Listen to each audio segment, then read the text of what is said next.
Kalau mau tahu bagaimana perjalanan Cosme ini bisa berkembang 13 kali, nanti kita bedah, kita gali, buka rahasia ya. Untuk brand-brand yang baru sekarang langsung, peluangnya seberapa besar untuk bersaing di dunia skincare ini?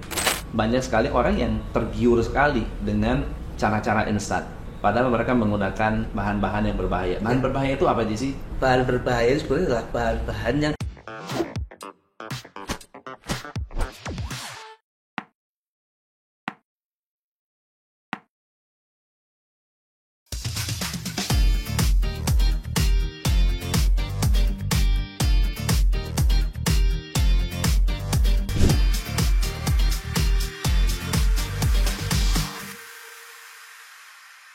Halo teman-teman, kembali lagi bersama saya Tom MC Ifle, founder Top Coach Indonesia.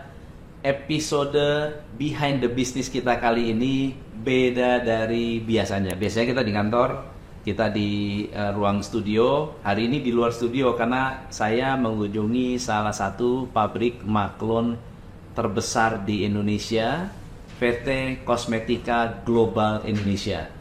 Brandnya sudah banyak sekali. Ada lebih dari 1.400 SKU, dan pasti kalau saya sebut nama-nama ini adalah brand-brand yang bernaung di bawah produksi dari Cosme. Dan hari ini saya bersama Mas Sabda Agung Trilaksana. halo Coach. Luar biasa. Thank you so much sudah boleh hadir di Surabaya. Iya, sama Coach. Wah, ini udah tunggu-tunggu lama sih Coach bisa berkunjung ke sini Coach, karena saat ini kita benar-benar bisa sharing sama learning sih Coach. Thank you banget, thank you banget. Jadi Mas Abda, boleh cerita sedikit tentang Cosme? Kalau kita tahu Cosme ini adalah salah satu perusahaan maklon kosmetik ya, yang ada di Indonesia, di mana kita sangat berkembang pesat, jadi sangat eksponensial. Terus dari awal kita berdiri baru di Malang itu terus, dan sampai sekarang sudah berkembang menjadi 3 pabrik yang ada di area barat, yaitu di area Jakarta di dekat Cikarang juga, sama yang di sini di area Surabaya sebagai ibu kotanya Jawa Timur sih. Jadi perjalanannya dulu itu mulai dari awal kita berkumpul anak-anak muda sih, anak-anak muda. Kita optimis bahwa sebetulnya untuk bisnis kosmetik itu kita melihat dari success story masing-masing brand owner kita, guys. Oke. Jadi dari awal dia mulai membuat suatu set bisnis sampai sekarang sudah bisa berkembang, itu diimbangi dengan bagaimana supply produknya, guys. Dari awal ya, mungkin kalau kita bicarakan di indeks ya, dari tahun pertama kita di angka 1, mungkin di tahun kedua udah naik jadi 13 kali, guys. Hal ini yang berarti kita harus bisa adaptif, benar-benar kita harus bisa menyiapkan semua kebutuhannya hingga bisa berkembang di 3 bulan dengan jumlah yang secara volume sudah di angka 13 juta per bulannya, 13 unit. Keren. Iya, nah teman-teman, kalau mau tahu bagaimana perjalanan Cosme ini bisa berkembang 13 kali, nanti kita bedah, kita gali, buka rahasia ya nanti. Okay. Buka rahasia. Nanti Anda akan tahu apa sih sebetulnya yang dilakukan sehingga bisa membuat bisnis ini benar-benar bisa bertumbuh. Nah, sekarang saya mau masuk ke satu topik yang lagi hot tentang halal. Nah, jadi ternyata halal kosmetik ini makin hari semakin trending dan semakin hari semakin tinggi kesadaran masyarakat tentang halal kosmetik. Pandangan Mas Abda juga? Iya, kalau kita ketahui Indonesia merupakan negara muslim terbesar ya di dunia. Awareness-nya menjadi halal concern itu sangat luar biasa. Apalagi kita menduduki peringkat ketiga dan secara di GII sebagai Islamic Global Indikatornya kita nomor 3. Untuk yang farmasi sama kosmetik kita di peringkat kelima di dunia. Sementara kalau untuk pasar muslim yang ada di Indonesia, bagaimana halal menjadi mandatori, didukung dengan peraturan pemerintah yang saat ini halal sudah harus dilakukan regulasinya di 2 tahun ke depan. Nah, oleh karena itu kita harus concern nih halal, karena halal nggak akan semudah yang kita bayangkan apabila kita tidak memulai dari awal seperti itu sih. Mulai dari nantinya mendefinisikan bahan bakunya, mulai menunjukkan prosesnya, sampai nanti bagaimana handling produk tersebut diterima di pasaran. Nah, hal ini yang menyebabkan nantinya konsumen atau end user pada saat menggunakan produk akan ada pilihan produk. Kalau kita ketahui nggak cuma hanya sekedar produk itu yang ada logo halal sama tidak. Seperti itu sih Coach. Kadang kita ketahui bahwa produk itu antara halal sama tidak halal. Iya. Nah, padahal tidak halal belum tentu haram, Coach. Tapi karena tidak tersertifikasi halal, mindset dari customer menyebabkan bahwa ini nggak ada halalnya. Jadi saya memakai produk sebagai seorang muslim, dia akan mengindikasikan bahwa dia tidak halal atau bisa jadi haram. Nah, ini yang perlu kita siasati saat ini sih Coach. Nah, berarti pendorongnya apa sih? Kenapa kesadaran ini semakin tinggi dari market atau di masyarakat? Ya, yang menyebabkan semakin tinggi karena sebagai market muslim ya Coach ya, kadang mereka sudah memiliki semacam dari perilaku dan sebagainya, terus kemudian sampai ke produk juga, yang itu mengangkat bahwa kita harus punya produk yang dia mungkin suci dari sisi najis, dari sisi bahan-bahan yang diharamkan dan sebagainya. Kita pede nih pakai produk yang dia secara sertifikasinya sudah diakui bahwa dia halal. Hal inilah yang membuat muncul utama semua konsumen bahwa halal itu adalah menjadi suatu kewajiban atau mandatori. Karena apabila kita menggunakan suatu produk kita sudah cantik, bersih, tapi apabila ternyata dari sisi halalnya itu masih dipertanyakan, itu akan membuat produk tersebut menjadi pilihan yang disingkirkan beberapa ya. Menarik. Kriteria halal itu apa sih? Kriteria halal itu sebetulnya ada halal dan thayyib ya, Coach ya. Kalau halal sendiri itu sebetulnya dia harus bebas dari najis, Coach. Terus kemudian dia menggunakan produk yang intinya tidak diharamkan gitu. Tidak diharapkan, terus kemudian secara prosesnya juga harus sesuai dengan kaidah halal itu sendiri, bahan bakunya sampai handling produk atau bahan tersebut sampai ke pasaran juga, Coach. Itu kriteria halal, Coach. Jadi mulai benar-benar dari bahannya, prosesnya, sampai cara pemeriksaannya dengan metodenya itu sesuai dengan sertifikasi halal itu sendiri, Coach. I see. Wow. Berarti cukup kompleks juga ya? Cukup kompleks juga, dan apalagi masyarakat hanya mau melihatnya ya langsung aja halal atau nggak halal. Tapi yang pasti adalah untuk mendapatkan sertifikasi itu pun ada proses yang cukup rumit. Sudah masuk ke wilayah itu untuk Cosme? Ya, Cosme kita semua produk kita sudah pasti halal, Coach. Karena karena itu sudah menjadi mandatori dari regulasi yang kita buat di internal kita. Oke. Jadi selain ada dari notifikasi Badan POM, GMP-nya, kita juga harus mandatori dari si halalnya, Coach. Jadi setiap kita beli produk ataupun apa yang dikerjakan di Cosme, dia pasti akan otomatis halal juga. Itu menarik tuh, menarik. Berarti blueprint dari awalnya sudah ada tuh ya? Betul, Coach. Wah, keren. So, dampaknya apa sih ketika Cosme sudah memiliki konsep yang benar-benar berprinsip sejak awal terhadap marketing, terhadap penerimaan brand-brand yang akan dibantu, termasuk dari market yang sudah menggunakan produk-produk yang dibuat oleh Cosme. Ya, ini kalau kita bicara bahwa sebetulnya Cosme itu tidak perlu bahwa kita hanya ingin membuat suatu produk sampai dia selesai, kemudian kita tinggal. Oke. Ya, Cosme inginnya kita benar-benar sampai end-to-end service.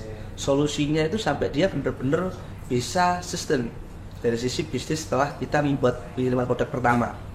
Anggap saja misalkan dari awal kita buat produk nih, mulai dari desainnya, komposisinya, formulanya, sampai nantinya ke regulasi dan sertifikasi untuk menjamin mutu, sampai selesai, sampai nanti akan jualan itu kita akan bantu di situ. Wow. Jadi bagaimana digital service-nya, gimana cara strategi penjualannya, kita akan juga mengedukasi dari sisi customer supaya dia tidak berhenti di satu service saja sih, Coach. Salah satu juga dengan menggunakan halal sebagai brand image-nya di produk tersebut, itu juga akan semakin menambah dari sisi market review-nya, Coach. Itulah yang menjadi plus point ketika bekerja sama dengan Cosme. Karena sudah proven. By the way, brand-brandnya salah satu, boleh disebut nggak sih brand-brand apa yang berada under Cosme? Iya. Sebelum saya sebutkan satu, ikut saya satu, tapi mungkin cukup banyak yang tahu, yaitu MS Glow. MS Glow. MS Glow. Jadi dari awal kita maintain, handling sampai ya sekarang sudah bisa diketahui di pasar Indonesia sih. Tapi brand-brand lain boleh disebut nggak sih? Ya beberapa boleh sih ikut cantik yang boleh, ada yang juga dari sisi Rans ya Rans Beauty juga. Rans Beauty masuk itu gede juga tuh ya, besar juga ikut Rans Beauty. Kemudian kita juga ada beberapa yang dari MLM masuk kita juga kayak Naturawan. Terus kemudian biasanya deket-deket ini juga kita ada kerjasama dengan multinational company ikut dari ekspansi dari perusahaan luar dan di produk di kita juga. Wow. Karena secara standarnya kita sudah diakui oleh global seperti itu. Distribusinya kemana? Kalau dia pasarnya ada Indonesia juga sama pasar Asia, Coach. Indonesia dan Asia. Asia kenapa seperti itu? Karena pada saat dia mau masuk pasar halal, kita ketahui bahwa Indonesia kan memang secara halal mindednya kan diakui oleh dunia. Iya. Dia akan masuk ke pasar yang ada di pasarnya Muslim, baik Indonesia maupun di area Indonesia sekitarnya, mungkin di Asia Tenggara bahkan sampai ke Middle East, dia susah. Kenapa? Karena halal sertifikasi yang dibuat di tempatnya negara tersebut itu tidak bisa tembus. Makanya dia menggunakan produk dan bahan baku serta proses dari Indonesia yaitu di PT Kusmi, dan itu bisa masuk ke pasar, bisa diterima di mana-mana. Betul. Udah jaminan mutu ya. Karena kalau orang dari luar terus ya ada produk yang orang Indonesia itu sudah pasti halal. Betul. Seperti itu Gus, mindsetnya. Betul, image-nya ya. Betul, seperti itu. Oke, sekarang kita bahas tentang secara umum dulu ya, tentang bangun bisnis di industri kecantikan. Ya. Pasti Mas Abda kan melihat sebelum Cosme besar ya, waktu masih level 1 ya, belum 13 nih. Ya. Kan bisa lihat ya, hal-hal yang dilakukan oleh bisnis-bisnis skincare yang menyebabkan bisnis itu benar-benar bisa booming. Kalau menurut Mas Abda sendiri, dari kacamata maklum, apa sih yang menyebabkan sebuah brand bisa booming? Kita katakan bukan MS Glow, pasti kan ada di luar MS Glow yang juga booming. Ya. Apa sih roadmap dari sebuah bisnis skincare yang membuat mereka bisa berkembang dan bisa booming? Tentu pada saat kita membuat suatu produk ada namanya tahap adalah APQP, Advanced Product Quality Plans. Mulai dari kita bikin plan and define awal konseptualnya, dari kita menerima customer voice-nya, terus kemudian kita bisa tahu dari market research dan sebagainya, kita kumpulin menjadi suatu data konsep yang kita akan kembangin sampai menjadi suatu produk yang ada proses, ada validasi sampai ke pharmacovigilance. Nah, hal itulah yang menyebabkan kita menjadikan ini brand yang cocok untuk customer yang akan kita buat. Bagaimana cara dia bisa mendeliver misi tersebut ke customer yang dia akan inginkan, yaitu dengan menggunakan masing-masing produk ada USP-nya. Dan USP itu kita kembangkan dari data yang kita punya. Kita punya beberapa customer, bahkan hampir sekitar 300 lebih brand yang masuk kita, yang ability bisa digunakan untuk customer yang secara konsumen sudah punya behavior. Nah, itu nantinya akan kita berikan ke mereka sebelum dia akan menjadi sebuah brand yang akan dipasarkan. Kita sudah tahu nih bagaimana RTM-nya sampai dia bisa diterima oleh customer dan konsumen itu sendiri sih. Seperti itu. RTM itu apa? Road to market-nya. Road to market. Iya, jadi kita juga bisa berkaca dari success story masing-masing brand yang lain juga sih. Berarti itu sudah ada pola ya? Yes. Antara satu brand dengan brand lain ternyata ada persamaan. Betul, Mas. Kira-kira untuk brand-brand yang baru sekarang langsung, peluangnya seberapa besar untuk bersaing di dunia skincare ini? Sebetulnya secara demand ya sih. Secara demand dengan yang saat ini ada, supply kita itu masih lebih kecil. Jadi peluangnya sangat besar, masih lebih kecil. Walaupun orang-orang pada bilang bahwa wah, industri skincare ini sudah crowded ya. Bahwa kalau mau masuk itu persaingannya ketat. Iya. Masih ada beberapa segmen yang belum dimasuki oleh beberapa brand sih. Kalau yang kita dari analisa kita ya seperti itu. Bahkan kalau kita ketahui sendiri ada beberapa ya produk yang karena ada kemarin isu-isu politik dan sebagainya, dia diklaim. Karena diklaim tersebut akhirnya beberapa supply akhirnya menurun. Hal ini bisa membuat kita masuk untuk brand-brand baru, bisa mengcover supply yang sudah berkurang tersebut. Yang diklaim di market apa ya? Biasanya sih ada di personal care, di skincare juga situ. Personal care. Personal care yang udah mulai diklaim situ. Karena ada beberapa yang Personal care itu apa nih? Personal care itu sebetulnya bisa dari sisi kayak Facial wash. Ya, fashion wash itu sifat fashion wash. Kemudian ada juga yang dia dari sisi body wash dan sebagainya. Jadi itu malah turun. Ya, itu malah ada beberapa sampai yang turun karena beberapa regulasi. Akhirnya karena dia juga pasar juga besar juga, Coach. Nah, oleh karena itu ada beberapa brand yang harus bisa masuk ke dalam pasar tersebut, Coach. Ya. Di situ, Coach. Pengaruh nggak sih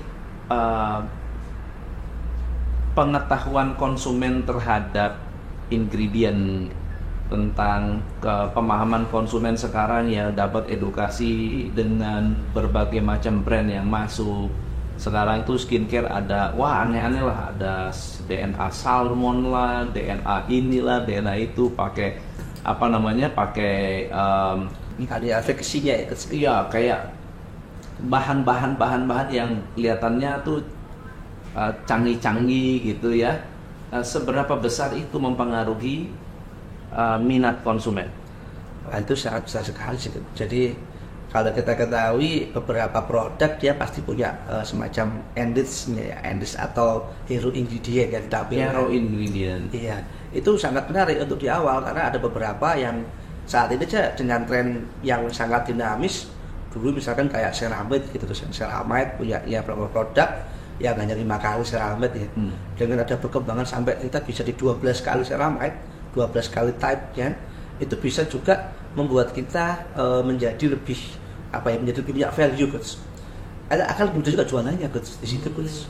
Jadi dengan adanya ingredient tersebut kadang itu juga bisa mengedukasi nih bahwa ini sudah secara historicalnya, secara story-nya itu juga ada bahwa produk tersebut dengan menggunakan bahan tersebut itu juga memiliki efikasi sesuai dengan yang diinginkan oleh customer. Ada nggak sih yang membuat customer itu kecewa dengan klaim-klaim tadi? Kalau kita ketahui sebetulnya kalau di produk kosmetik ya, Coach ya, itu ada yang namanya 2 uji yang penting, yaitu uji efikasi sama dari model test. Sebetulnya klaim tersebut itu kalau kita bicara dengan klaim yang instan itu memang beda sih, Coach. Jadi kadang memang dia ini alami nih, dia ada DNA salmonnya, atau mungkin dia punya kandungan alami lewat aloe vera dan sebagainya, atau mungkin ada dari alpinrus dan sebagainya. Itu kadang-kadang juga dia tidak bisa menyebabkan efikasi yang cepat karena kan alami, Coach. Karena kan secara prosesnya dia membutuhkan waktu dari masing-masing kondisi kulit. Iya. Nah, oleh karena itu kita sebelum kita membuat seperti itu, Coach, kita harus ada uji sebelum produk akan kita pasarkan. Baik itu secara efekasi, whitening, atau mungkin anti-aging dan sebagainya, itu harus kita kelola dulu terlebih sebelum kita akan pasarkan, Coach.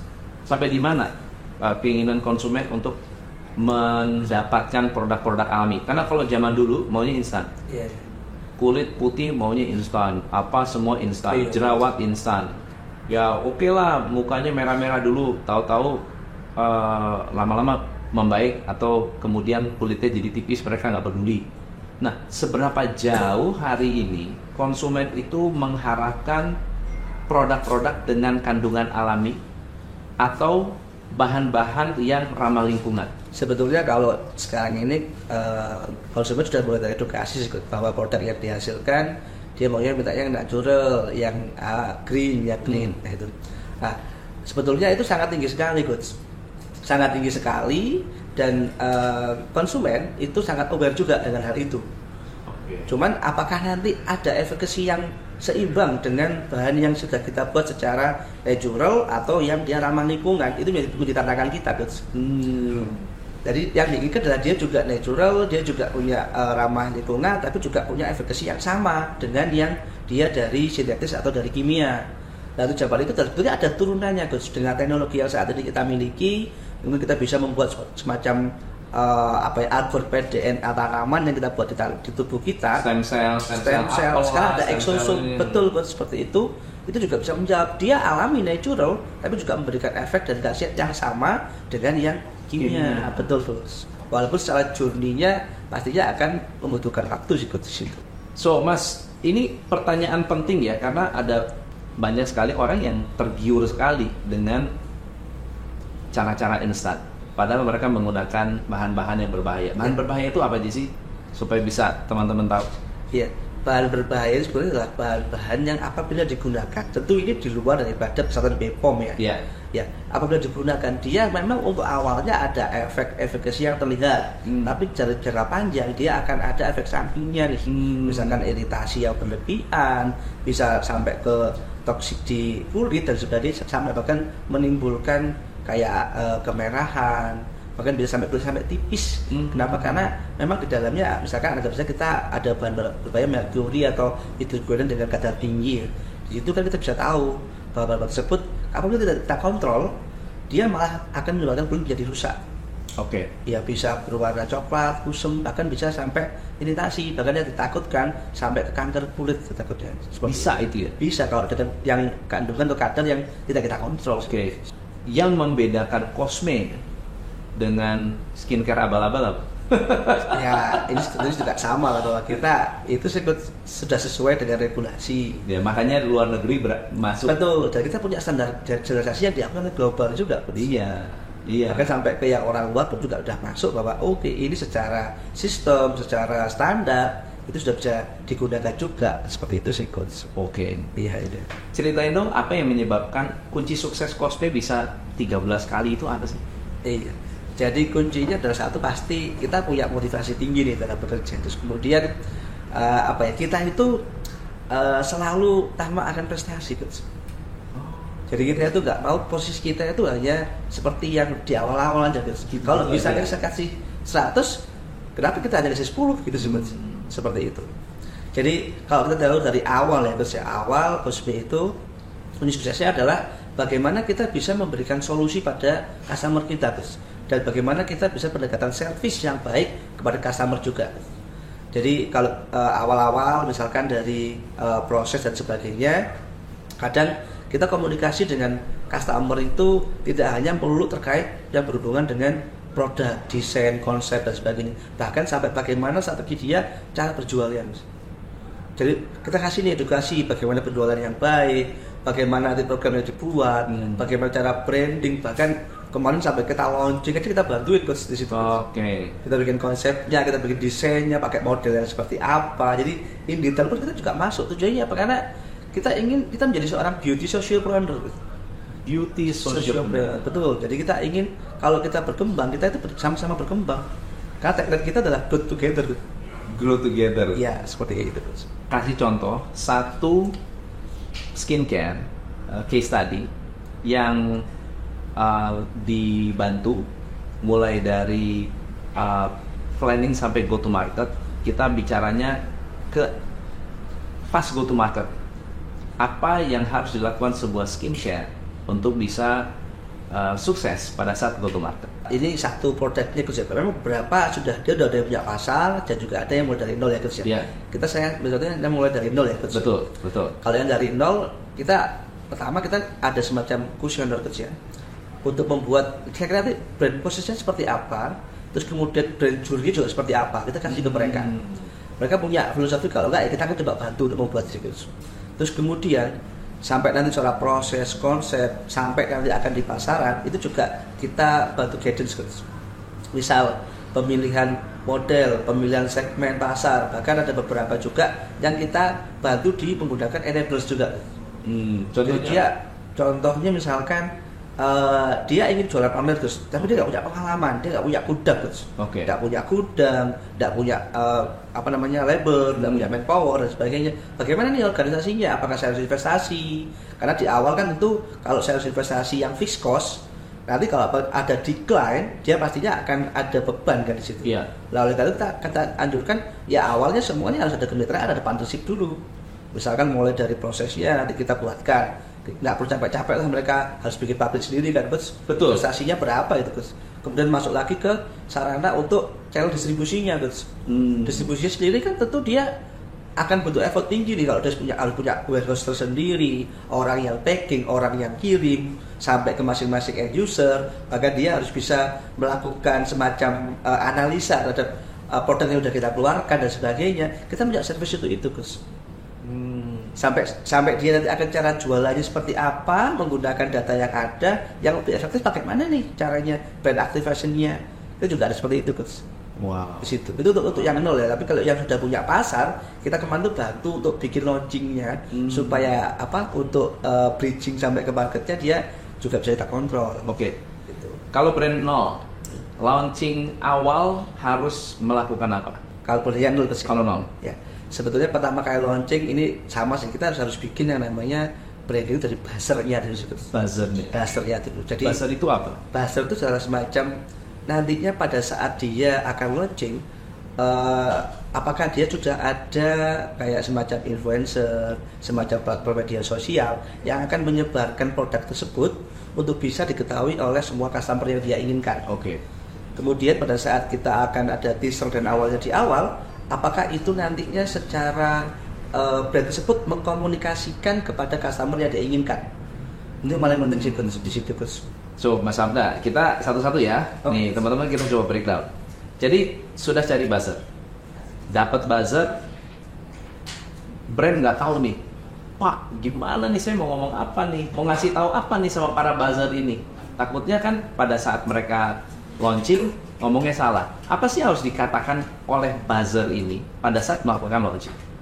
Iya, jadi buzzer atau influencer ya yang menyampaikan ke end user atau ke followernya adalah terkait dari sisi bagaimana brand value atau product value itu masing-masing sih. Jadi kalau dia punya efekasinya whitening, dia coba pakai, hasilnya juga langsung dia tampilkan di situ. Terus kemudian dari sisi harga, cara mendapatkannya, kemudian juga ini udah terbatas, ini nggak bisa diproduksi secara massal. Jadi biar rame-rame nih mereka untuk berebut mendapatkan produk pertama, seperti itu sih yang sering diucapkan. Tapi kan kita juga punya jurnal sih, punya jurnal yang bisa menjelaskan bahwa produk tersebut memang secara ujinya itu sudah bisa dipastikan.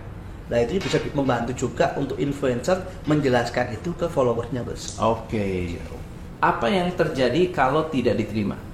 Nah nantinya kalau dari awal, dari konsep, dari awal kita buat mulai dari RTM-nya, misalkan nanti 3 bulan tersebut ternyata tiba-tiba di bulan keempat dia ada declining atau mungkin di bawah dari target ya, under target lah. Apa yang kita buat? Kita akan coba rangkum semua dari sisi feedback customer. Nah, di situ pasti akan ada analisa apakah masalah harga atau ada masalah dari sisi produk itu sendiri, kualitas dan sebagainya. Kita akan coba rangkum semua sebelum kita membuat improvement. Tapi tentu kita perlu analisa lagi nih, apakah nanti improvement yang kita buat itu bisa diterima oleh end user. Itu yang kita lakukan. Jadi kita apabila produk nih sudah sekian tahun dia kerjasama dengan kita, tiba-tiba di tahun sekian kok ada decline nih, ada apa? Kita akan datang ke mereka. Kita akan istilahnya kita interview lah dengan mereka, diskusi, tanya kenapa sebagainya, apakah karena harga, kualitas dan sebagainya. Kita akan langsung memberikan solusi dan improvementnya langsung, Bos. Kita akan support situ, Bos, karena kita nggak ingin kita tuh hanya untuk di pihak kita saja. Karena kalau untuk di pihak kita paling kan cuma hanya beberapa waktu saja. Tapi kalau sama-sama bisa mendapatkan benefit, itu bisa do together. Jadi mau sampai kapanpun kita sama-sama berkembang. Itu yang ingin kita tanamkan di semua partner kita. Oke. Komposisi dari market kosme saat ini lebih banyak orang yang nol atau yang sudah punya brand? Ya saya kalau secara volume ya yang sudah punya brand sih, Coach. Secara volume ya, Coach ya. Volume. Tapi kalau secara unit itu lebih banyak yang nol. Oh. Harusnya kita perbandingan misalkan 1 atau 2 brand yang sudah punya existing market, dia mungkin bisa menguasai 50-60% volumenya. Oke. Tapi secara jumlah quantity brand pemainnya lebih banyak yang nol. Oh gitu. Iya, banyak yang nol. Jadi mungkin 40% ini kita bagi mungkin bisa sampai ratusan brand yang baru di situ. Customer itu sekarang berubah nggak sih minatnya? Dalam arti kalau ada brand yang dari nol, peluang mereka untuk bersaing itu besar nggak sih? Artinya pada saat udah ada MS Glow, sudah ada Rans, sudah ada Skintific, sudah ada Original, sudah banyak sekali brand-brand di luar sana. Lalu kemudian muncullah brand baru. Dan berapa besar peluang mereka untuk bisa mendapatkan mendapatkan perhatian? Satu. Yang kedua adalah berapa banyak dari yang nol ini yang gagal? Kalau yang ada di Cosme itu sih ya. kita memang maintain semua customer kita itu. Kalau secara persentase mungkin 70% itu masih bisa survive terus. 70%. 70%. Yang 30% harus kita maintain kan terus ya. 30% masih kita maintain, nggak sampai dia decline, tapi pasti kita bisa maintain. Tapi memang ada dari targetnya mereka sih. Oke. Iya. Itu yang tadi tuh mungkin komposisi antara target market dengan pricing nggak match. Betul. Atau mungkin komposisi produk dengan harga nggak matching. Iya. Tapi sebagian besar berarti lebih banyak di 30% itu adalah improvement, harus lakukan improvement. Betul, Gus. Problem paling banyak muncul tuh apa? Kadang gini, Gus. Ada beberapa itu yang mungkin dia hanya punya modal ya, Gus. Hanya punya modal saja, dia ingin mencoba. Bener. Karena dia istilahnya tuh melihat, oh ini success story dari masing-masing brand owner kok luar biasa ya. Bener. Ya ini yang menyebabkan mereka terinspirasi. Tapi mereka belum hanya punya modal secara materi, tapi untuk secara skill, pengetahuan, mereka masih belajar di awal. Kadang kan kita juga nggak bisa untuk memonitor sama mengedukasi sekaligus melakukan operasi kan bos. Iya. Itu pasti kan mereka sendiri di saat teknikalnya. Nah kadang mereka itu untuk di situ sendiri mereka sudah teralihkan dengan bisnis mereka yang lain. Jadi nggak fokus. Jadi nggak fokus di situ kadang-kadang Coach. Karena juga mereka ada juga ya misalkan ini beberapa customer dari daerah lah Coach ya masuk ke sini dia juga tanya nih lucunya gimana sih cara jualan online sampai sebegitunya di awal itu. Wow. Jadi kita benar-benar bikinkan aja ini apa namanya semacam e-commerce dari masing-masingnya dia di situ sih Coach. Kita apain tuh e-commerce-nya? Ya, kita bantuin bantuin bikin juga, bikinin juga. Terus kita bantu apa namanya semacam gudang untuk operasionalnya. Terus kemudian orang yang akan packing, pengiriman, sampai nanti bagaimana masuk di pasar yang dia inginkan. Itu kita bantu seperti itu, Coach. Servisnya sampai benar-benar end to end service lah, Coach. Seperti itu. Jadi tinggal duduk manis saja, pengen punya pemikiran apa, yang penting saya punya modal, langsung join, ya mungkin beberapa bulan sudah bisa menikmati hasil. Tapi bisa, owner. Sebetulnya bisa itu, dilayani oleh Cosme. Dilayani oleh Cosme. Modal berapa untuk memulai itu? Sebetulnya kalau untuk produknya sendiri ya itu tergantung dari volume dan paket yang dia inginkan. Tapi kalau misalnya ada cuma satu produk aja Coach ya, itu mungkin orang ya mungkin 20 sampai 30 juta udah jadi Coach. 20 sampai 30 juta. Yang benar. 20 sampai 30 juta udah bisa Coach untuk menjadi brand owner kosmetik. Untuk brand owner kosmetik. Iya. Tetapi untuk dibantu sampai jualan? Nah, kadang-kadang kalau sampai jualan itu ada memang dia yang servis itu bagi hasil. Iya betul. Ada boleh hasilnya. Bisa. Boleh. Ya sekitar antara 5 sampai 10% itu Coach. Di awal-awal ya Coach. Nanti kalau dia udah bisa running ya bisa dia langsung otonomus ikut bisa jalan sendiri, betul sih. Kelola sendiri sebelum. Kalau misalnya saya sekarang bilang gini, Mas Abda, saya nggak punya ide produk, kan Mas Abda punya Cosme punya data nih, iya.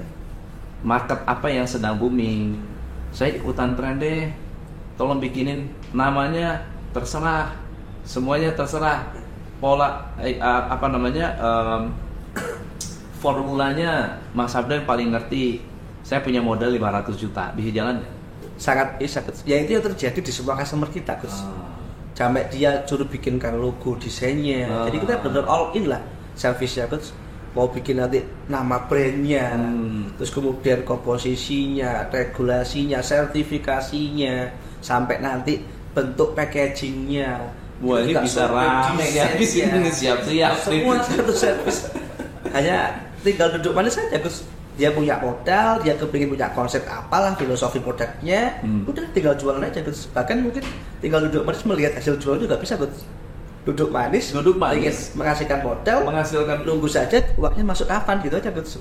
Itu juga bisa Gus servisnya Gus. Karena mungkin dia kan punya bisnis yang lebih besar. Nggak mungkin, nggak percaya saya. Harus saya invest dulu nih. Langsung aja Gus, join aja. Langsung join deh kalau gitu ya. Begitu. So jadi kalau berarti range-nya berarti kalau 10 juta, 20 juta masuk, 100 juta lebih visible. Lebih visible, sangat visible. Itu termasuk influencer segala macam atau di luar itu? Sebetulnya kalau di luar itu sih Gus. Atau let's say misalnya gini, untuk produknya 10 juta, 90 juta saya serahkan untuk marketing, cukup nggak? Sangat cukup Gus. Sangat cukup. Jadi kita trial nih satu satu apa ya namanya, satu konsep. trial satu konsep, jualan apa yang mungkin tidak banyak pesaingnya, tetapi bukan tidak banyak pesaingnya, tapi yang masih masuk akal lah untuk kita masuk. Marketnya masih gede sekali. Apa? Contoh? Artinya kita bikin namanya paket wajah, Coach. Paket wajah. Ya, masih memang ini adalah option ya, Coach ya. Tapi saya bilang tadi bahwa demandnya masih tinggi, demandnya, satunya masih kurang, betul ya. Paket wajah dari awal kita bikin satu produk, misalkan dia toner gitu, atau facial wash, atau paket night cream gitu, Coach ya, satu produk. Harga mungkin 10-15 juta untuk quantity 2000 piece ya, Coach ya. Nah di situ nanti kita kembangkan sampai nanti dia sampai ke penjualan, itu bisa kita set up budgetnya. Berarti kan itu ngegulung lagi kan bisa dong? Bisa. Nanti setelah dia dapat penghasilan kan dia langsung pakai modal dari hasil dia jualan kan di situ. Jadi kita nggak ambil lagi modalnya. Iya. Kita punya 90-100 juta, udah terserah mau dipakai buat marketing kayak apa. Iya, boleh? Betul. Boleh, sangat boleh. Kita juga ada layanan digital service ya, Jadi kita bantu bikin semacam video kayak reels-nya atau story atau mungkin nanti postingan. Kita bantu semua untuk brand. Cosplay-nya dapat apa kalau kayak gitu? Cosplay nanti pasti ya itu dapat partnership sampai seumur hidup, Coach. Dan itu ya, dan bagi hasil. Kalau di bukan digital bagi hasil berarti kan? Ada layanan service produk yang kan? Iya. Ada produk yang dibeli kan? Betul. Kemudian ada biaya services. Iya. Pasti dong, ada. Dong. Tapi kalau dia digital service kita nggak ambil untung sih, Coach. Kita lebih mengambil, itu adalah salah satu layanan service kita, Coach. Jadi kalau dari service bahwa kita inginnya nanti kita nggak cuma fokus di produk sama nantinya setelah kita pengiriman ke customer kerja, tapi juga setelahnya apa nih, sales strateginya apa nih, sales activation-nya apa nih, itu yang paling penting sih, Coach, kita, Coach. Itu tidak ambil untung sama sekali. Karena kalau produknya juga nantinya bisa terjual, otomatis kita pun juga pastinya akan mendapatkan sustainability. Betul, seperti itu. Sustainable ya. Iya, pasti akan. Jadi kita ingin berkembang bersama lah, terus gitu. Setuju. Iya, good together lah. Keren. Apa filosofi berkembang bersama ini? Jadi sebetulnya ceritanya gimana? Jadi itu kita diskusi kecil dengan tim ya, tim markom, tim sales juga, diskusi sebetulnya kita tuh harus punya value position yang berbeda. Kita jangan aja cuma sekedar jualan produk, mencari profit, tapi kita juga harus menjadi seorang social beautypreneur. Jadi kita kalau bisa memberikan manfaat yang sama, di mana manfaat diterima oleh masing-masing dari pemilik modal, dari produsen sampai ke konsumen, itu pasti bisnis itu akan lebih terjaga, Coach. Dan juga kita bisa mengurangi kompetitor. Iya. Ya kan, Coach. Karena kan semuanya saling bekerjasama, Coach. Betul. Sama ini kalau dari promotor pastinya kan ada persaingan dan sebagainya, menyebabkan salah satu pasti akan decline. Tapi kalau kita sama-sama monitor dan maintain, ya sama-sama bisa berkembang, Coach. Tinggal demand-nya kita bagi-bagi aja, Coach. Kalau ada satu riset, misalnya lembaga riset yang berhasil menelurkan sebuah ingredient, misalnya ada stem cell dari tanaman, misalnya eceng gondok misalnya, lalu kemudian mereka sudah melakukan tes ke Badan Riset Nasional juga, lalu kemudian dapat sertifikasi segala macam, terus mereka mau menjual paten itu ke Cosme, mau terima? Bisa sih, Coach, seperti itu, Coach. Sebetulnya bisa, tapi gantung bahwa untuk tren itu sendiri, Coach ya, itu perlu juga riset selain daripada riset yang dilakukan oleh lembaga yang disebutkan oleh Coach sebelumnya itu sih ya. Misal nih, Coach, sebenarnya Cosme ini selama 3 tahun ke belakang, Coach ya, kita sudah mempersiapkan, Coach. Kira-kira tren apa saja yang kita siapkan nanti beserta ingredientnya, Coach. Jadi kenapa? Karena trennya kosmetik sendiri itu sudah mungkin 3 bulan sudah berubah, Coach. 1, 2, 3 bulan udah ganti sangat cepat itu. Sangat cepat sekali, Coach. Makanya kalau disebutkan oleh Coach bahwa ternyata dia ada dari eceng gondok dan stem cell-nya menjadi suatu bahan aktif, apakah dia menjadi tren di sekarang? Dan dia perlu kita coba evaluasi, betul, Coach. Nah, Cosme kita sudah kumpulkan, kita punya big data ya, Coach ya, bahwa tren apa saja akan muncul di tahun ini. Tapi kita mulai udah 2 tahun yang lalu, Coach. Kita kumpulkan menjadi 10-20 konsep tren. Nanti yang muncul yang mana itu yang kita kembangkan. Kalau tidak, karena begini, Coach. Kadang antara tren dengan pembuatan suatu konsep produk sampai dia keluar lebih cepat trennya, Coach. Trennya 3 bulan buat produk, kalau kita sampai riset awal itu bisa 1 sampai 1,5 tahun lah, Coach. Lalu karena butuh waktu lama, Coach. Trennya udah berubah, kita baru membangun nih, Coach. Jadi nggak bisa dikejar Gus. Jadi pas kitanya launching, orang udah basi. Betul Gus. Makanya kita harus punya riset duluan. Dengan prediksi nantinya menjadi tren. Begitu dia akan launch, akan menjadi tren, kita udah siap duluan nih datanya. So Mas Abda, dengan riset 3 tahun, lalu kemudian memprediksi tren, seberapa akurat tren yang diprediksi di tahun 2023 kemarin? Memang ini anu ya, apa namanya, suka dukanya ya. Suka dukanya. Iya. Kadang dari 30 yang kita siapin ya, 30 sampai 40, paling cuma 2 Gus. Paling cuma 2 Gus. Oke. Ya emang segitu besarnya riset yang kita lakukan, tapi kadang cuma 1 atau 2 yang masuk di tren 2023. Tapi itu alangkah lebih baik lagi kalau misalnya kita nggak punya sama sekali, malah lebih susah lagi. Lebih parah lagi. Iya. Lebih menunggu ya. Betul seperti itu Gus. Kalau 2024 Mas Abda lihatnya tren kecantikan itu apa yang kelihatan? Sebetulnya ini merujuk pada sebelumnya Gus, 2022-2023 kan adanya COVID nih Gus. COVID itu menyebabkan barrier pada skin kita itu mulai agak menurun Gus, karena kita menggunakan kayak semacam facial wash, hand sanitizer yang itu menyebabkan kulit kita itu jadi turun secara barriernya. Makanya kita trenkan itu adalah skin barrier dulu sih, skin barrier untuk memperbaiki kulit yang dari tahun 2020-2022 terpapar atau mungkin penggunaan beberapa bahan yang menyebabkan barrier kita rusak sih. Itu yang merupakan tren yang ada di 2024. Dan juga kita kembangkan juga dari sisi unique texture tuh. Jadi ada unique texture yang juga kita kembangkan seperti yang ada di depan ini, gambarnya misalkan ada produk dia dengan menggunakan model teksturnya seperti DNA. Dan menarik ini untuk awalnya, nanti efekasinya kita bisa masukkan di situ kayak bahan aktif rainbow alga itu Gus. Rainbow alga. Apa itu rainbow alga? Rainbow alga itu adalah alga yang warnanya kayak pelangi Gus. Oke. Kandungannya whitening sih Gus ya. Jadi bukan aloe vera ya? Bukan. Alga ya? Alga. Dari laut tuh ya? Dari laut betul Gus. Tapi warnanya pelangi Gus. Jadi dia punya semacam kandungan untuk whitening Gus yang kuat di situ Gus. Itu salah satu aktif ingredient yang bisa kita kembangkan di tahun 2024 Gus. Sebetulnya ada lagi Gus, di 2024-2025 bisa berkembang juga. Itu udah lama juga kita riset adalah exosome Gus. Exosome. Jadi exosome itu sudah di atasnya stem cell Gus. Kalau stem cell kita hanya mengambil suatu zat yang baik dari tanaman ya Gus ya, atau mungkin sel apa yang kita ingin kembangkan Gus. Kita kalau exosome itu lebih tinggi lagi Gus. Exosome itu semacam kita mengambil DNA, intelijen DNA dari suatu tanaman yang kita ingin hasilkan supaya kulit kita juga memiliki intelijen yang sama dengan sel atau DNA yang kita ambil Gus. Namanya exosome Gus. Itu yang coba kita kembangkan di tahun 2024 sampai 2025. Dan ini sudah siap produknya atau belum? Secara aktif ini sudah siap Gus. Tinggal nanti setelah launching mungkin kita masih butuh beberapa bulan sih untuk uji efekasi sama uji panasnya Gus. Oke. Iya. Ada pengaruh AI atau artificial intelligence, augmented reality untuk itu loh. Sekarang kan udah ada model virtual try-on ya. Iya. Jadi itu salah satu layanan kita namanya marketing queen service. Marketing queen service. Apa itu? Jadi kita ingin selain kita all in ya, benar-benar one stop service ya Coach. Jadi kadang customer yang datang nggak memerlukan waktu yang lama untuk membuat produk sudah yang dia inginkan. Dia datang dan kita punya semacam digital aplikasi Coach ya.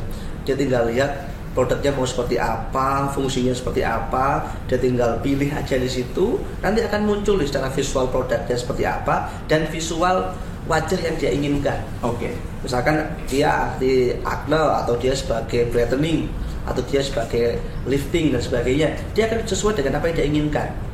Nah itu nantinya secara digital yang akan bisa jadi concern customer. Oh saya cocok nih, bahwa produk yang saya buat harus punya efek dan fungsi yang sama dengan digital visual yang sudah ditampilkan. Itu juga ada lain seperti itu, dan itu mungkin baru pertama kali mungkin ya yang dibuat di Indonesia mungkin ya, seperti itu. Berarti tanpa harus melakukan real produk, ya, mereka bisa langsung lihat hasilnya. Benar. Wow. Jadi nanti ada skin analyzer-nya sebagai data yang membuat digital visualisasinya. Wow. Ya. Wow, keren. Iya.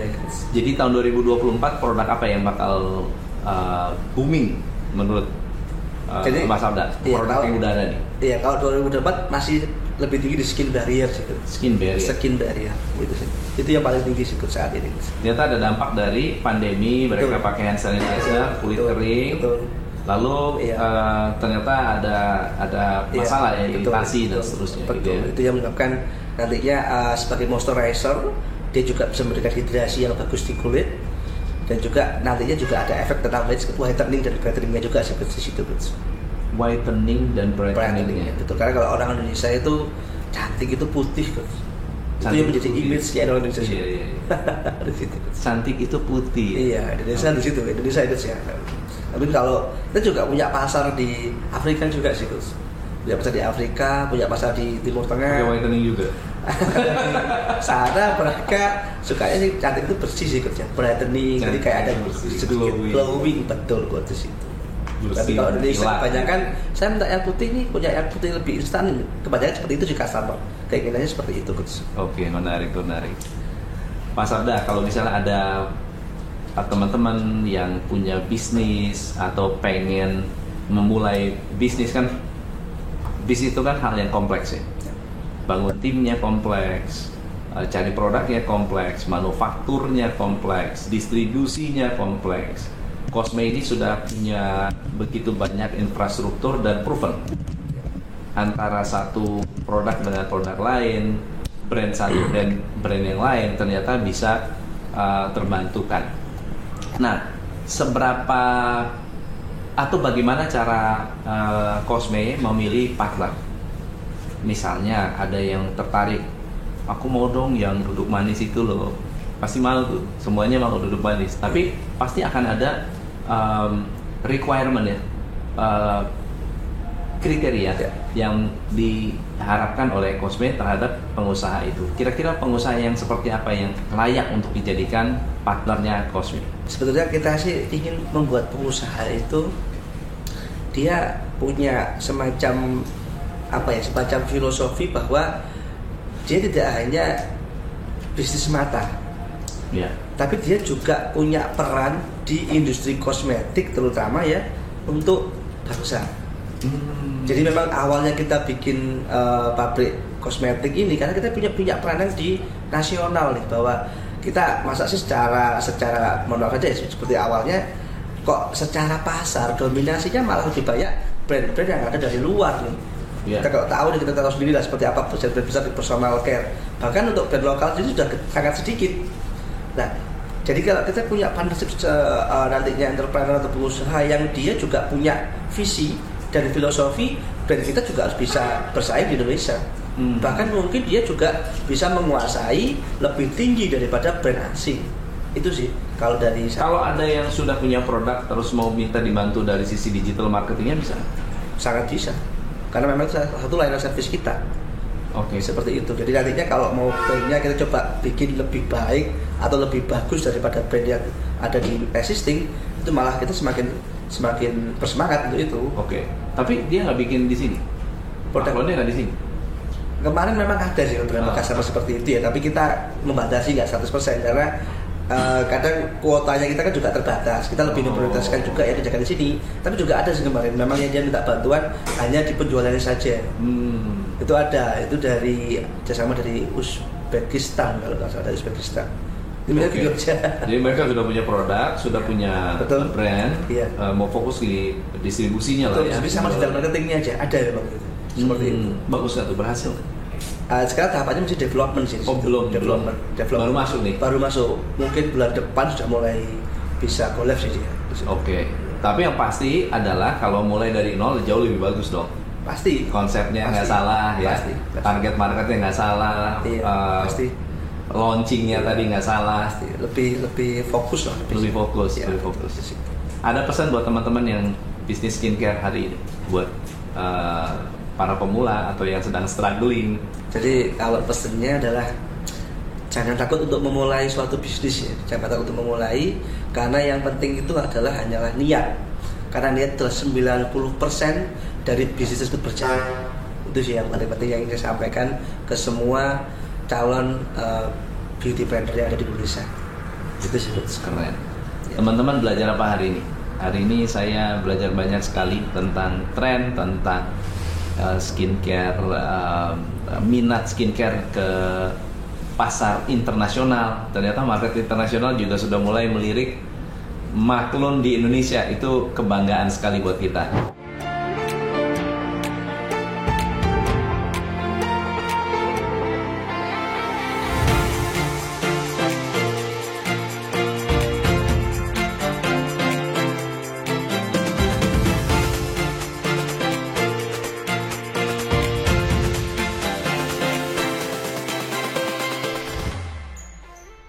Mas Sabda, akhirnya kita nyampe juga di sini ya. Wah, siap Coach. Akhirnya udah sampai Coach ya. Nah, boleh langsung tunjukin apa yang spesial dari Cosme.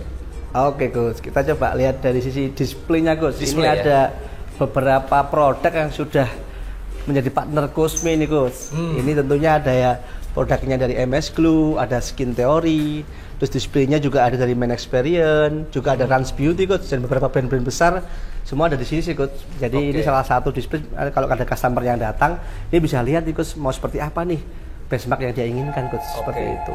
Jadi Skin Theory juga masuk sini. Betul. Rans Beauty, sini, yes, ya? betul Coach.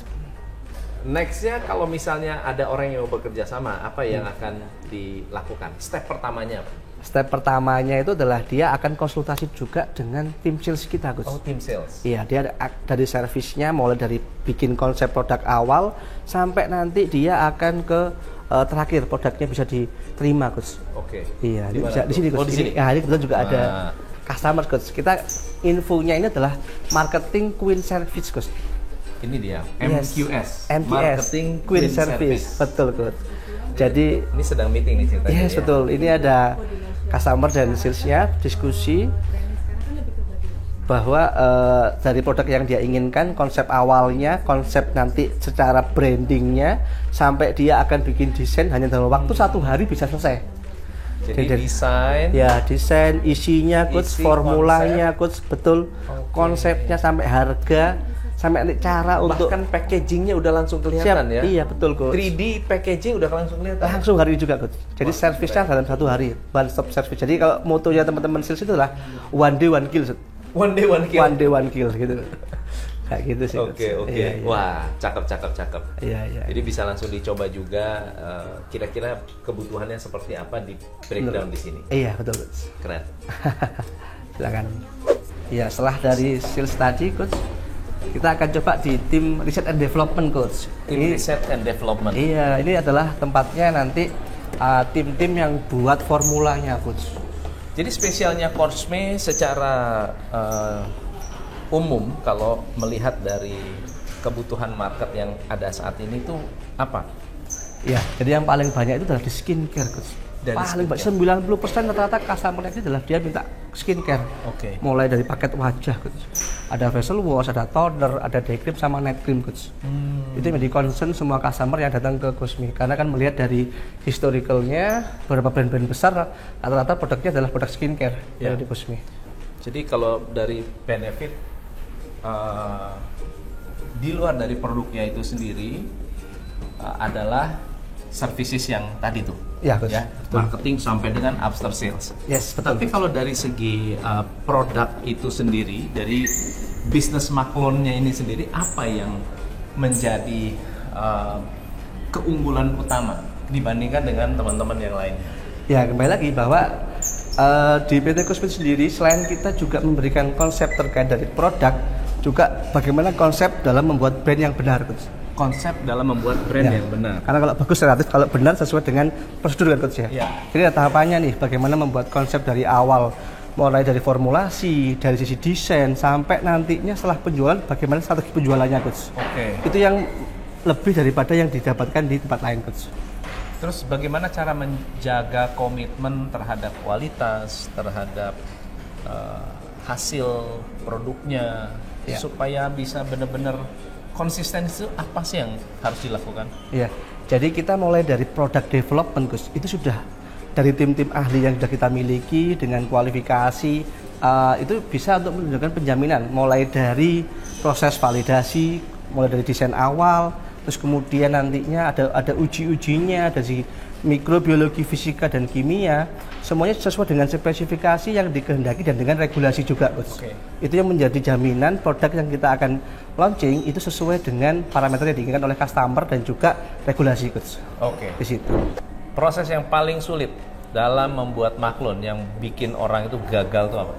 Ya, kita membuat suatu komposisi formula yang nantinya kita buat, kita olah, kita proses sesuai dengan mixingnya, parameter pengujiannya sampai nantinya diterima di pasar, Coach. Jadi nggak semudah itu kita membuat formula. Kalau orang mau bikin awalnya kan dia pasti ada trial and error. Nah, Coach sudah melalui ini sudah tahun-tahun sebelumnya.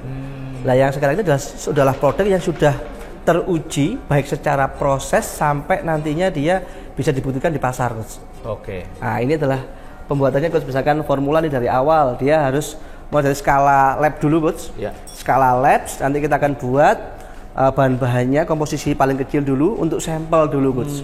Sampel nanti inilah yang akan dikirim ke customer untuk dia periksa atau dia cek sesuai dengan spesifikasi yang dia inginkan. Di dalamnya ada kandungan aktif yang dia inginkan, secara feel-nya, secara skin analyzer-nya seperti apa, hidrasi dan sebagainya. Dia akan memeriksa juga di situ. Lalu kita juga akan mengirimkan spesifikasi report-nya. Sehingga customer pun juga bisa membaca dan mempelajari serta lebih yakin bahwa produk tersebut sudah sesuai dengan yang dia inginkan. Situ, Coach. Habis dari skala lab-nya, kita bikin sampel, mereka setuju, kita akan naik ke scale up dengan mesin yang mungkin lebih kecil ya, Coach ya, sekitar 1:10 dari komersial prosesnya. Nah, itu kita punya mini semacam pilot plan-nya, pilot prosesnya yang ada di dalam nantinya, Coach ya. Seperti itu. Kita lihat ya. Ya, ini Coach, ini adalah salah satu pembuktian bahwa produk yang kita buat itu secara uji sudah terbukti, Coach. Jadi kita ada tes di awal menggunakan alat namanya skin analyzer nih, Coach. Mungkin kita coba misalkan kayak hydration-nya ya, hydration. Kondisi normalnya atau awalnya kulit dari Coach berapa? Kita kasih produk kita cek lagi, Coach. Nanti akan tahu perbedaannya seperti apa. Ini bisa dicek juga ya.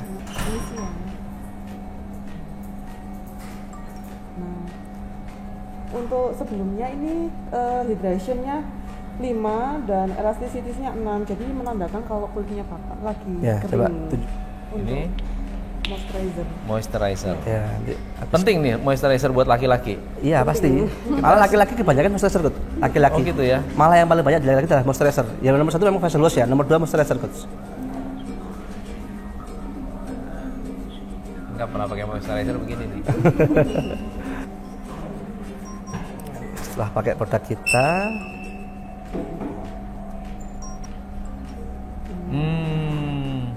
dari yang sebelumnya tadi 5 ya, Pak. Wah, jauh banget ya. Idealnya ini 55 sama 70. Gitu. Berarti ini pun masih kurang ya. Yang salah satu instrumen kita sih, Coach. Nanti masih banyak sih kalau ujinya selain daripada skin analyzer, Coach. Apakah nanti misalnya ada yang menggunakan produk lain, dibedakan produk ini dengan produk ini mana yang lebih baik, lebih efektif, bisa tuh? Sangat bisa, Coach. Ya itu yang kita lakukan juga, Coach. Jadi kita ambil formula yang terbaik dari beberapa produk pastinya, Coach. Namanya adalah produk quality review, Coach. Jadi setiap tahun itu kita kumpulkan semua produk, nanti dari semua jenis ya, baik jumlah komplainnya, seperti apakah ada feedback dan sebagainya. Terus kemudian efficacy kita tes juga sampai ke hasil uji. Mana yang terbaik itu menjadi formula hero kita, Coach. Keren. Di situ, Coach. Oke, makasih. Ya, ini sih kurang lebih seperti itu sih, Coach, untuk lab kita yang di Research and Development. Ini adalah lab untuk pengembangan, Coach. Lab untuk pengembangan sebelum nantinya akan dikomersilkan, Coach.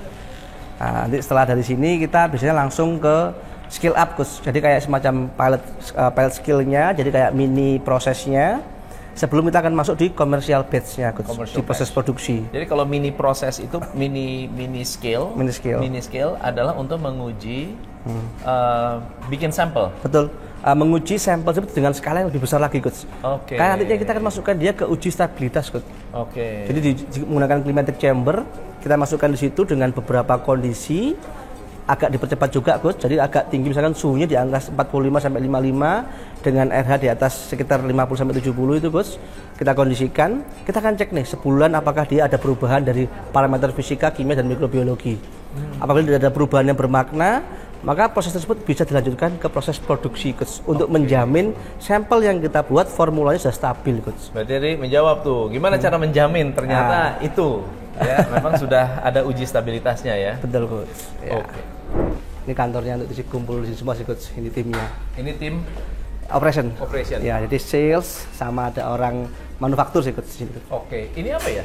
Ini dashboard untuk monitoringnya sih Coach. Jadi kalau ini adalah untuk orang manufaktur di sini Coach. Jadi kita punya 4 dashboard ya.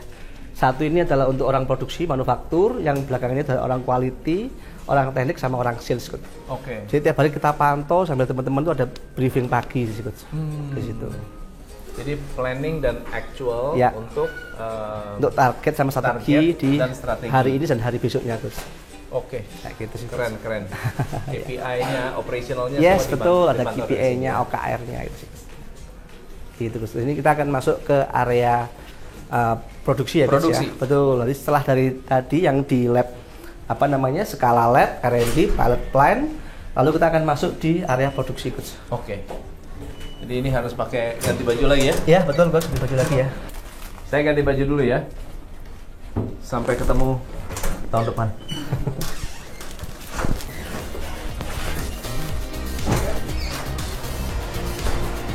Tara.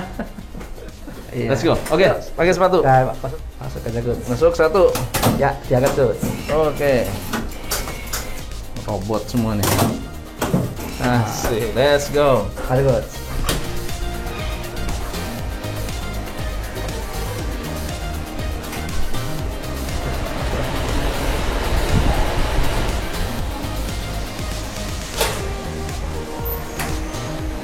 Sudah bersih. Wah, gimana Aman. Gus? Aman. Iya. Ini Coach, ini adalah area untuk produksi kita Coach. Oke. Jadi kita semuanya ini otomatis ya Coach ya. Terus kemudian dia secara flow-nya kita buat one flow Coach. One piece flow. One piece flow, betul. Oke. Jadi mengurangi adanya kontaminasi silang Coach. Adanya mix up, cross kontaminasi itu lebih kita jaga di sini Coach. Oke. Sampai dia akan keluar sampai di ruang sekunder Coach. Atau Sekunder. area pengemasan. Jadi ini mesin apa ini? Ini ada mesin untuk kita bikin cup Coach. Cup. Automatic cup filling. Oh, tube filling. Ya, cup filling untuk vessel wash atau apa yang dia bisa langsung apa namanya filling sama langsung sealing Coach. I see. Langsung ada mixingnya juga Coach. Oke. Ya, terus So, jadi ini proses pertama ya? Ya, itu untuk sediaan setengah padat Coach. Oke. Setengah padat ya Coach ya. Ini powder. Ini ada powder juga Coach. Nah, ini area kurang lebih seperti ini. Tim-tim kami Coach dari sini Coach. Cukup menarik. Kalau Yes. kalau size ya, size itu sekarang customer lebih suka size besar atau size kecil? Kalau untuk awal yang bagi pemula ya pasti dia menggunakan size yang lebih kecil. Coach. Lebih kecil. Iya, tapi kalau volume di masing-masing unit itu bergantung pada kebutuhan Coach. Kebutuhan. Kadang ada yang dia menghitung dalam 1 bulan harus habis, Oke. 1 minggu harus habis supaya pemakaian bisa continue Coach. Siap. Itu seperti itu Coach. Kita masuk Ya. Ini adalah area mixing Coach. area Mixing. mixing. Jadi kita punya vacuum emulsifier dengan kapasitas besar Coach. Oke. Ya, ini 3/4 ton Coach. 3/4 ton di mana secara proses itu bisa mencampur antara fase minyak dan fase air Coach. Ya, untuk kita mixing, kita ada ujinya juga secara otomatis. Jadi kita menggunakan namanya IoT Coach. IoT. Ya, jadi kita bisa mengoperasikan dari luar Coach dengan menggunakan sistem digital Coach. Jadi ini terhubung dengan internet ya? Betul Coach. Oke. Seperti itu. Ini semua. sudah digitalisasi. Ya. Itu mesinnya dari mana sih? Ini beberapa mesin ada yang dari Jepang Coach. Jepang sama ada dari Taiwan juga Coach. Oke. Dari Taiwan juga. Jepang, Taiwan, ada juga yang dari Italia juga ada Coach.